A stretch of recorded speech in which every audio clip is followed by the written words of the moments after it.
This lecture is part of a series of lectures for a course entitled The Physics of Diagnostic Radiology.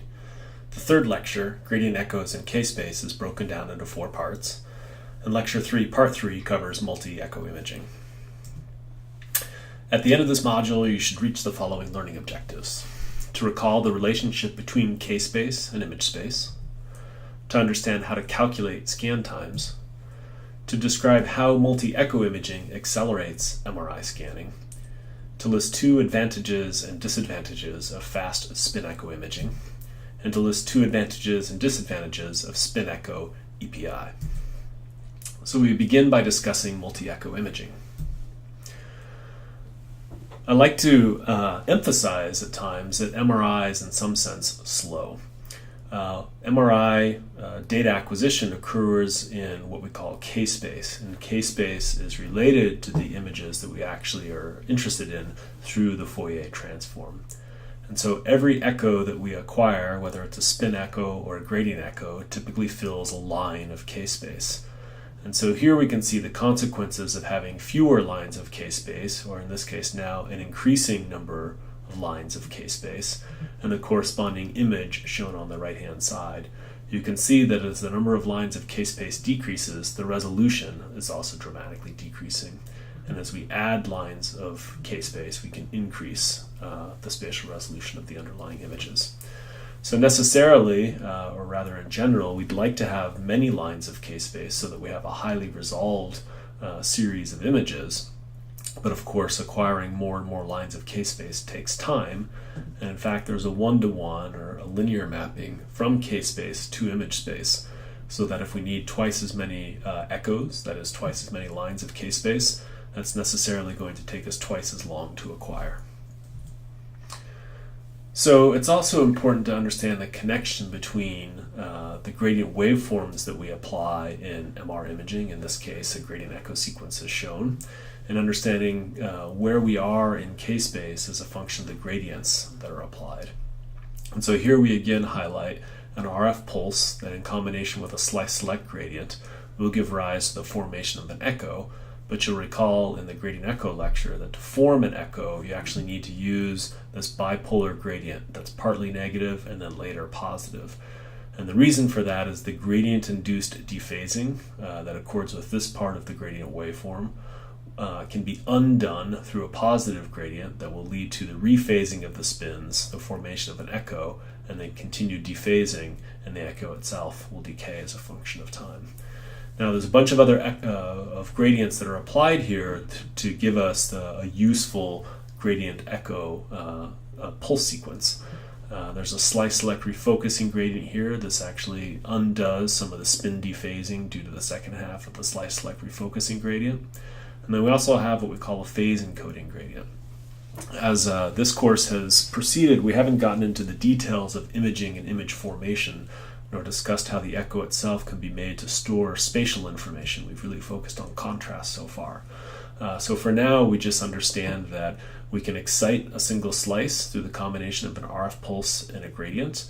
And once we've excited that slice, we can use linear combinations of phase encoding and frequency encoding to move us through K-space. And we appreciate from the previous slide that there's a direct connection through the Fourier transform between the acquired K-space, or the echoes, and the image that we're interested in imaging.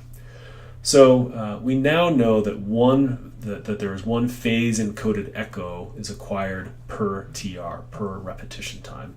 And that's part of the reason that we refer to MR as being slow. We're typically getting a single echo per TR.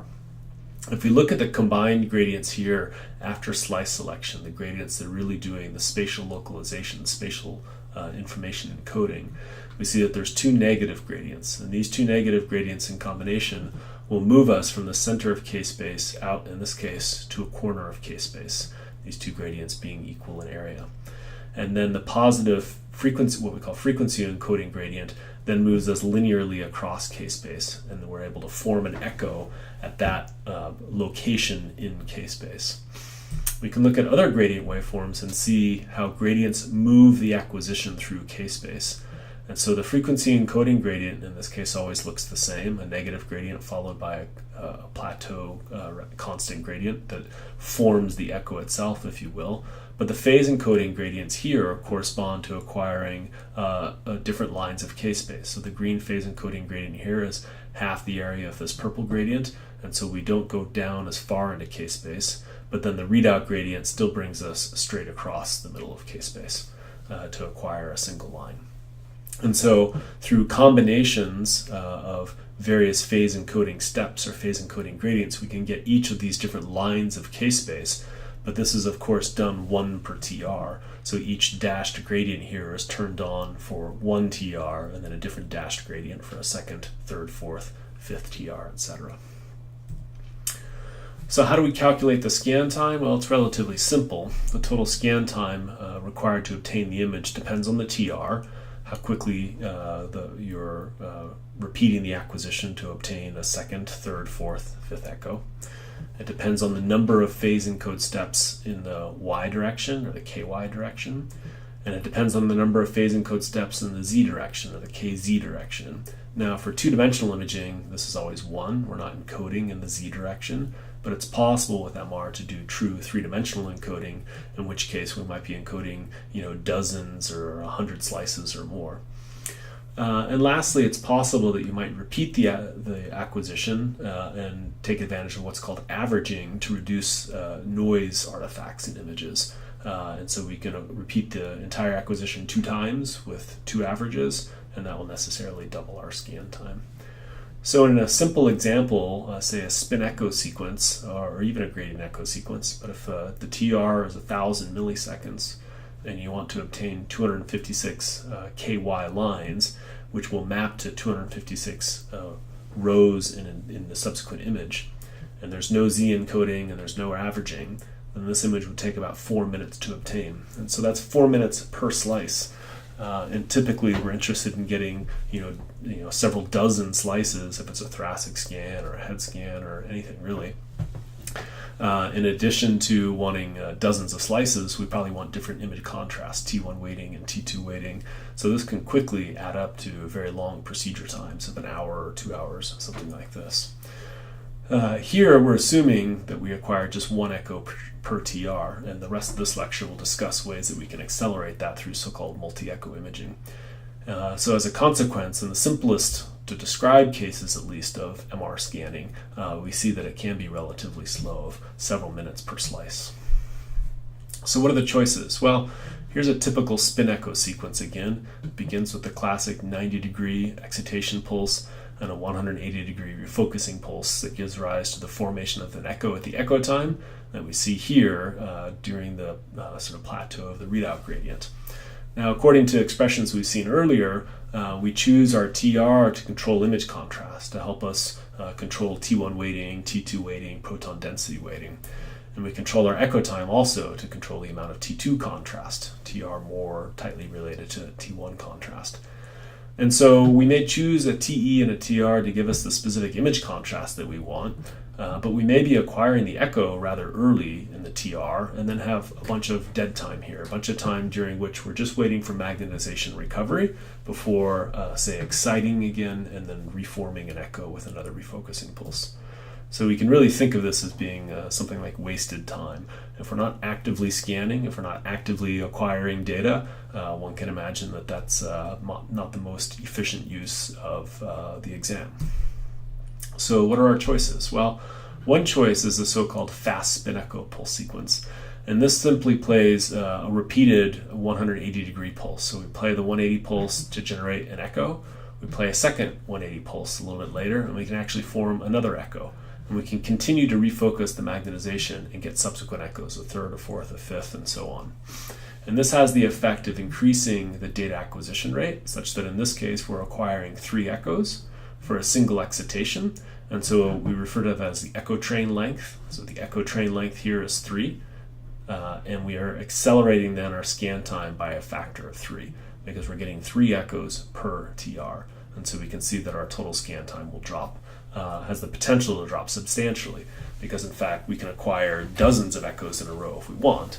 But you should notice that the amplitude of the echo, of course, is lower and lower and lower. So there's a penalty for this kind of approach. And the decay of the echoes, the echo is representative of the transverse magnetization, and so the echoes will be decaying as a function of T2. And so therefore within tens or hundreds of milliseconds the echo amplitudes could be quite low. And so this procedure doesn't extend to, say, multi-echo imaging with an echo train length of hundreds of echoes. It's typically limited to 8, 10, 16, maybe 32 echoes, something like that. So here we just re-emphasize the fact that these echoes are decaying as a function of T2, and that will fundamentally influence the image contrast in your obtained image. So if you're trying to obtain T1 weighted imaging, using extended or long echo trains can be bad because you'll be getting this T2 decay influence in your images, or T2 contrast that's multiplying into what you would prefer to be a T1 weighted image, for example. On the flip side, this approach gives you additional T2 weighting, and so it can help you emphasize T2 weighting in a protocol designed to obtain T2 weighted images. So what are the advantages of the fast SpinEcho approach? Well, obviously the turbo factor accelerates imaging by factors of 2 to 4 to 8 to 16, something like this. And it can be used with another approach we haven't discussed yet in this course called 2D slice interleaving. Just briefly, it's possible to, in that so-called wasted time, to actually move to a different slice location, excite that slice, form an echo, and then move to another slice or another slice or another slice during the so-called dead time. And that's a procedure called 2D slice interleaving, another acceleration approach. One nice advantage of fast SpinEcho imaging is it allows for T2 weighted imaging in a breath hold. And so because we can accelerate significantly the scan time, or reduce the scan time significantly, and it's good for T2 weighting, this means that rather than having a 4-minute scan, we maybe can crank this all the way down to a 15 or 20 second scan, which could be useful for obtaining images during breath holding, which is typically necessary for abdominal imaging and thoracic imaging. Now, of course, anything that has advantages has disadvantages. And so high turbo factors, when the echo train length gets to be greater than 4 is maybe conservative, maybe it's 8 or even 16. The consequence of having longer and longer, higher and higher turbo factors is there will be some image blurring associated with that. And as we touched on earlier, we'll also alter the underlying image contrast. Interestingly, fat and water can both be bright on a T2 weighted image. And that's not entirely obvious. Things like water and CSF have a long T2, and so it should be relatively bright. But fat has a relatively short T2, and you might think it would decay more quickly. But there's a funny effect wherein repeated refocusing pulses reduce the spin-spin interaction, and this effectively lengthens the moderate T2 of fat.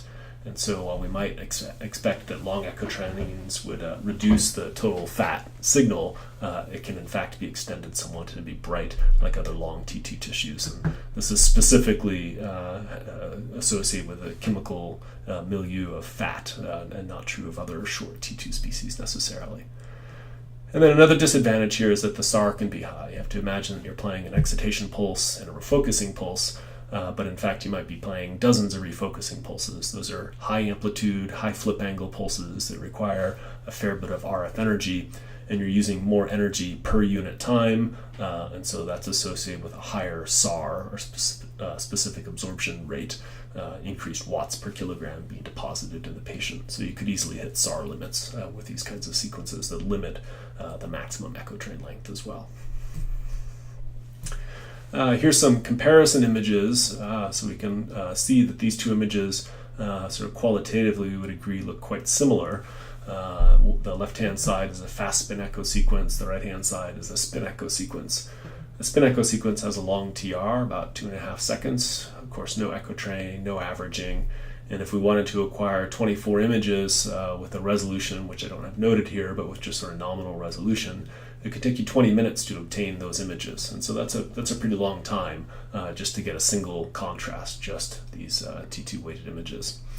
On the left-hand side, you'll see that the TR is the same, the TE is very close, but here we've used an echo train length of 6, And in fact, because these extended echo trains can reduce the signal's noise a little bit, we can even add back in some averaging, and we can obtain 24 slices now in just under 3 minutes. And arguably the image contrast or the image quality is acceptable or quite good, and the scan time is far reduced.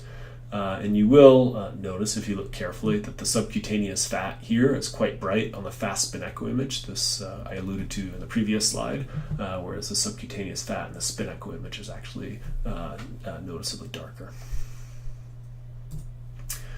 Okay, so there is yet another approach, and this MultiEcho approach is actually a combination of SpinEchos and gradient echoes, which is possible. And this is a very widely used sequence for a number of different applications, which we'll talk about in just a second. In this case, we're forming an echo still through the 90-180 pair, and as drawn here, this gives rise to the formation of the first RF echo, or SpinEcho. But then we can sign reverse the readout gradient here as being minus, positive, minus, positive, minus, positive. And we can continue to reform additional echoes after the first SpinEcho is formed. This time, however, because the magnetization lies in the transverse plane, it will decay according to T2, but as there's no refocusing pulses, then we're susceptible to T2 star decay. And so this will decay even more quickly, and so-called off-resonance effects will also be accumulating between echoes because, again, there's no refocusing pulse. But similar principles apply. That is, you can have an echo train of 4, in this case 8 echoes, and the number of echo trains, the length of the echo train will have a direct impact on reducing scan time, and in this case could reduce scan time by a factor of 8. So this SpinEcho EPI pulse sequence is really widely used, has several advantages. One is that you can, in principle, acquire data in a single shot. You don't have the SAR limitation that you could run into with the fast SpinEcho approach because you're just reforming echoes using gradients. And so you could actually rip all the way through K-space and get 128 echoes if you want to. But obviously, sort of the downside is that T2 star decay that's affecting all the subsequent echoes. This is an approach that can also be used with so-called 2D slice interleaving. At the end of your echo train, there might still be some dead time. You could jump to another slice before returning to the first slice. And similar to what we saw for the fast SpinEcho approach, this will allow us to get T2 star weighted images in our breath hold. So whereas we might have a long TR and it could limit our ability to get high resolution images in a breath hold, with an echo train length that's, say 8 or 16, we can push these scan times down substantially and get imaging in the chest or the abdomen in a breath hold. There are several disadvantages. In fact, when we push this to the limit of what we call single shot EPI, that is, we do the plus minus gradient reversal to form echoes to fill all of K-space, there are a lot of opportunities there to introduce ghosting into our images. We haven't talked much about artifacts in this lecture series yet, but these are distracting artifacts, to say the least. We'll get some image blurring as well. You have to imagine that by the time you've refocused those echoes, a dozen times or so, those echoes are not contributing as much to K-space. They're darker because of the T2 star decay, and as such, if they're not appropriately weighted in the reconstructed image, it will lead to blurring. There can also be image distortion artifacts as a consequence of these long echoplanar readout acquisitions, and it can also alter the underlying image contrast. There's another approach called multi-shot EPI as opposed to single shot. So single shot means getting all of the required echoes with a single excitation. You could get a quarter of the required echoes or an eighth of the required echoes and then repeat the excitation to get another shot, get a second, third, fourth, fifth shot. This is obviously slower than single shot imaging, but faster than SpinEcho imaging. And it has some of the advantages of single echo imaging and some of the advantages of single shot imaging. So it's sort of mixed in between. Lots of applications here. This is widely used in moving organs like the chest and the abdomen, or when there are moving tissues, but also in the head, especially for diffusion-weighted imaging or perfusion-weighted imaging or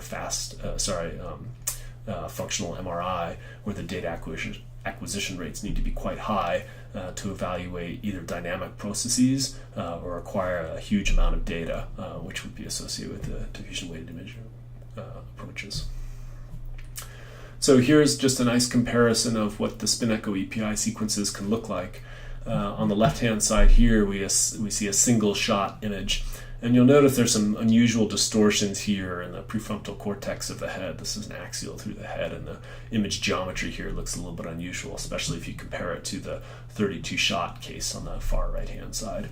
And so in single-shot imaging, where our gradients are moving us out to the corner of K-space, we're forming an echo, and then we're ripping back and forth between lines of K-space from the left to the right, and then from the right to the left, left to right, right to left.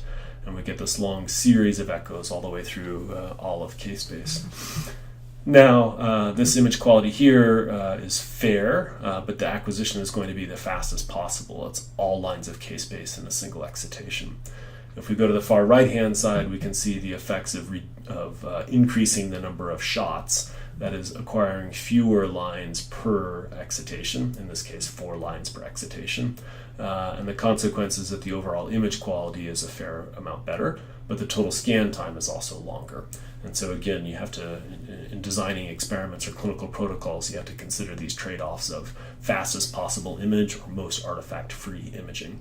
And most things in MR require sort of judgment calls, and in general we need to operate not at one extreme nor the other, and so we'll choose sort of multi-shot imaging approaches that give us some of the additive benefits of something approaching single-shot imaging, but maintain image quality a little bit closer to what we might get for single echo imaging or large number of shot imaging. Okay, thank you. That concludes this lecture.